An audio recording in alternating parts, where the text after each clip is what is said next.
Grand Theft Auto 6 might disappoint you, but that's okay. I've been doing a lot of thinking recently since, 2025 is, been here for about a month now. And Grand Theft Auto 6 is coming soon. We don't know exactly when, but it's coming soon sometime this year. I'm thinking summertime, but maybe in the fall. But with Grand Theft Auto 6 essentially around the corner, I've been thinking a lot about Grand Theft Auto 6 and just how long it's been since GTA 5 actually came out. If you really think about it, GTA 5 came out in 2013 for the PlayStation 3, and GTA 6 is just now gonna come out for the PlayStation 5 and Xbox Series X. Over 10 years later, we're finally getting GTA 6. And we all have high hopes for GTA 6. I'm one of the people that have high hopes for it, but it won't impress everybody, even if it's perfect. Now a word from our sponsors. Hi, before using Dubby, I was a father of 12. But now, after Dubby, I'm a deadbeat dad. Oh, brother, this guy stinks! Let's see what we got in here for the Dubby. Big Dubby. We got the motherfucking... We got the motherfucking... Oh, shit. So the first flavor of Dubby, we have peach and beet. You what? Second flavor of Dubby, we got the dragon milk. Next flavor we have laxative. What? Laxy grenade. Next flavor we have this is a zero sugar powder pack. And last but certainly not least, we have Pines Berry Splash.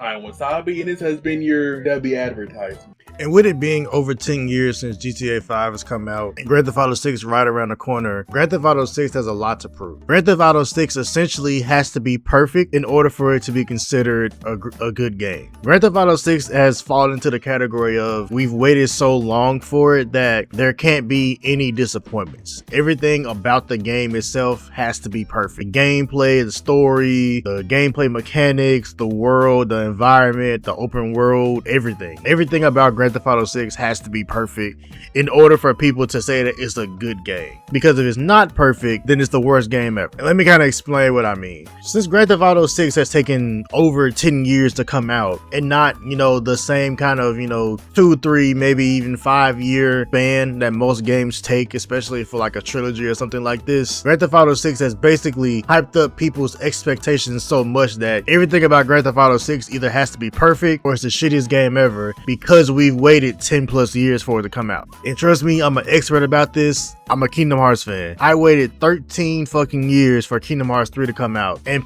that game wasn't perfect, and people said that it was the worst in the series, which is not. But seriously, Kingdom Hearts 2 came out when I was literally in elementary school, and Kingdom Hearts 3 came out when I was in college. Seriously.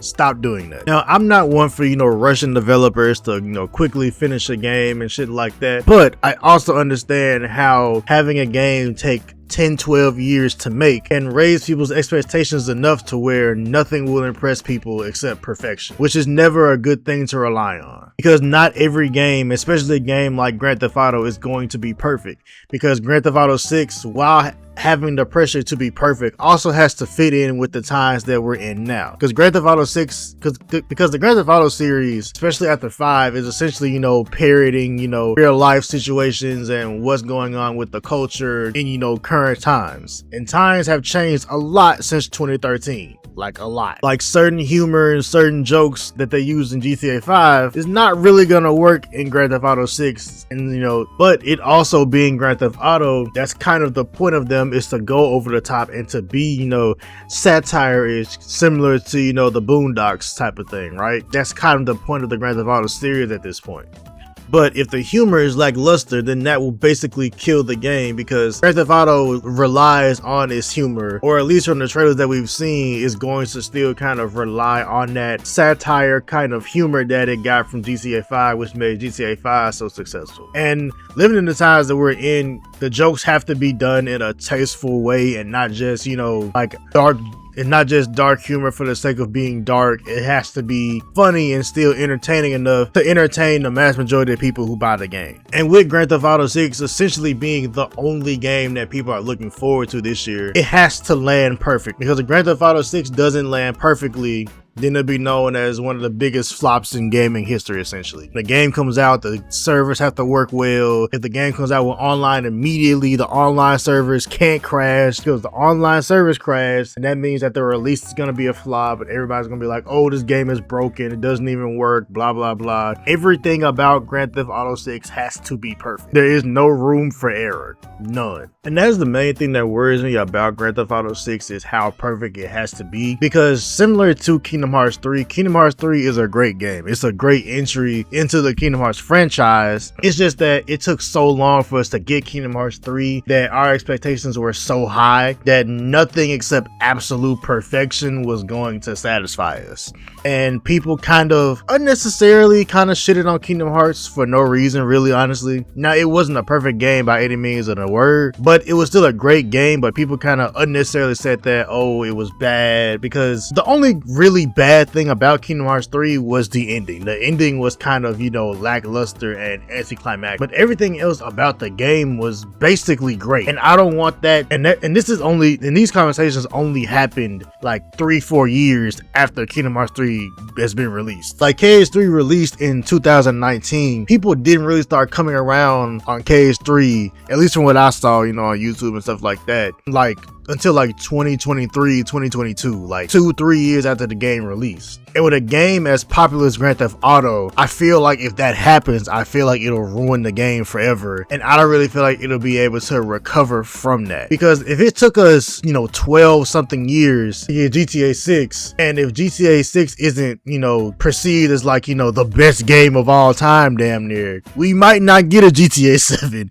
It might not be another Grand Theft Auto if this doesn't go over as great as we're expecting it to, from the player's perspective and from Rockstar's perspective. But at the end of the day, as long as you're having fun with GTA 6, and as long as GTA 6 is not an absolute shit show, and the game is actually even as good as GTA 5, that's still a great game, because GTA 5 is a great fucking game. It's lasted 2 console generations, so it has to be a great game, right? But even if Grand Theft Auto 6 isn't perfect, as long as the game works well and the story is great and everything about it works well, then we should enjoy it and not expect it to be perfect. The main thing I want people to do is just kind of lower our expectations just a little bit, so that we're not expecting absolute perfection from GTA 6, and then when we don't get absolute perfection, and just like every other game, there are things we like and things we don't like. We say that, oh, GTA 5, we say, oh, that Grand Theft Auto 6 is a horrible game. I don't want us to get to that point. Grand Theft Auto 6 might disappoint you, and that's okay. You lit?